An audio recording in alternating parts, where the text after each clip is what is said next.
क्या आप कल्पना कर सकते हैं एक ऐसा संसार जहां आंखें हो लेकिन देखने का अर्थ ना हो, कान हो लेकिन कोई स्वर ना हो, हृदय हो लेकिन भाव व्यक्त करने के लिए शब्द ना हो, ना प्रेम कहा जा सके, ना पीड़ा सुनाई जा सके, ना ज्ञान दिया जा सके। क्या आप जानते हैं कि ऐसा समय सच में आया था? और क्या आप जानते हैं उसी मौन को तोड़ने के लिए एक दिव्य शक्ति का अवतरण हुआ था?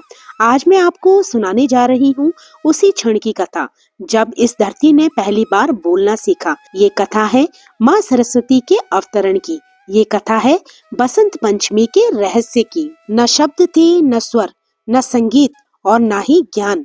आज मैं आपको एक ऐसी दिव्य कथा सुनाने जा रही हूँ जो बसंत पंचमी के रहस्य को एक नए दृष्टिकोण से उजागर करती है। ये कथा केवल एक पर्व की नहीं है, ये कथा है चेतना के जागरण की। ये कथा है मौन से मंत्र तक की यात्रा की। नमस्कार प्रिय दर्शकों, मैं मंजू एक बार फिर आपका स्वागत करती हूँ आपके अपने चैनल दिव्य दर्शन बाय मंजू में। मित्रों, आज की कथा केवल सुनने के लिए नहीं है, इसे अनुभव करने के लिए है। कहा गया है कि जो कथा अधूरी छोड़ी जाए वह फल नहीं देती। इसलिए आपसे विनम्र निवेदन है कि इस कथा को अंत तक अवश्य सुनिएगा। यदि आप ज्ञान और अपनी माँ का सम्मान करते हैं तो इस कथा को लाइक करें, चैनल को सब्सक्राइब करें और कमेंट में जय माता दी लिखकर अपनी श्रद्धा प्रकट करें। अब चलिए समय की उस प्रारंभिक क्षण में चलते हैं जब सृष्टि का पहला प्रभात हुआ था।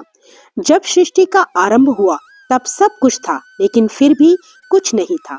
आकाश फैला हुआ था लेकिन वह मौन था। पृथ्वी थी लेकिन वह जड़ थी।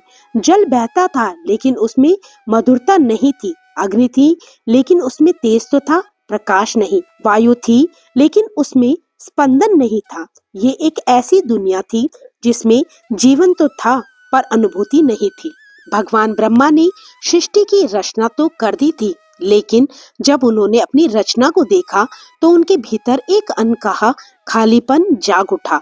उन्हें अनुभव हुआ कि ये संसार चल तो रहा है लेकिन जीवित नहीं है। यहाँ शरीर है पर चेतना नहीं, यहाँ आंखें हैं पर दृष्टि नहीं, यहाँ कान है पर सुनने का अर्थ नहीं।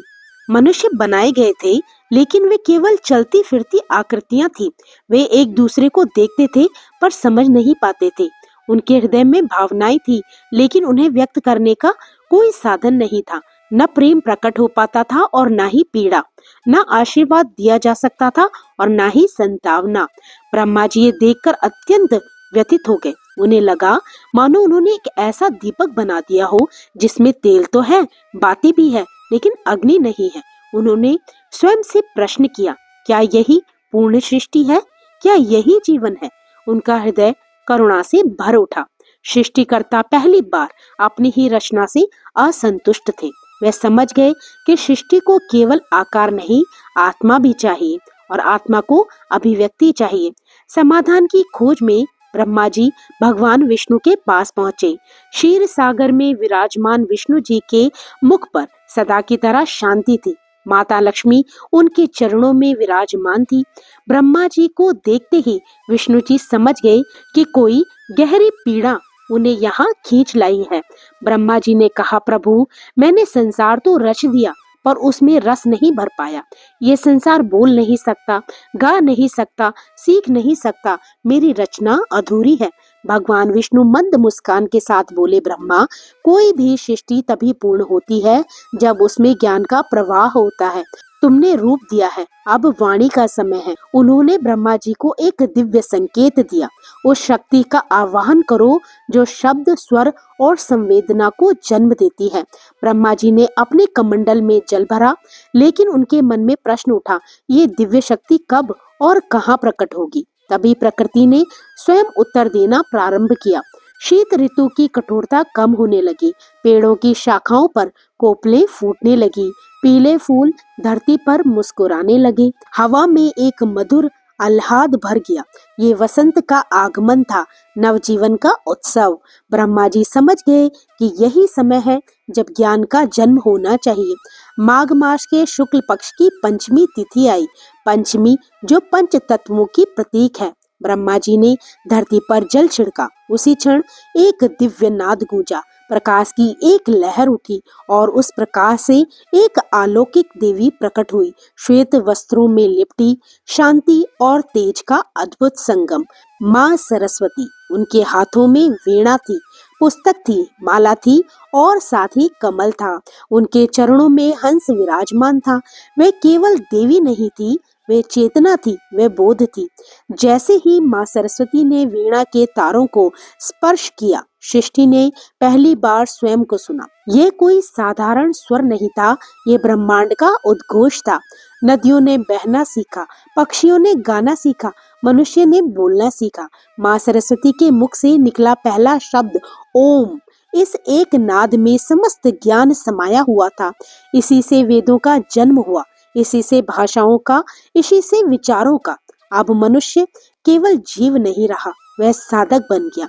गुरु और शिष्य का संबंध बना। कला, संगीत, साहित्य, शास्त्र, सबका बीज उसी क्षण बोया गया। ब्रह्मा जी ने कृतज्ञ होकर कहा, माँ, आपने सृष्टि को आत्मा दे दी।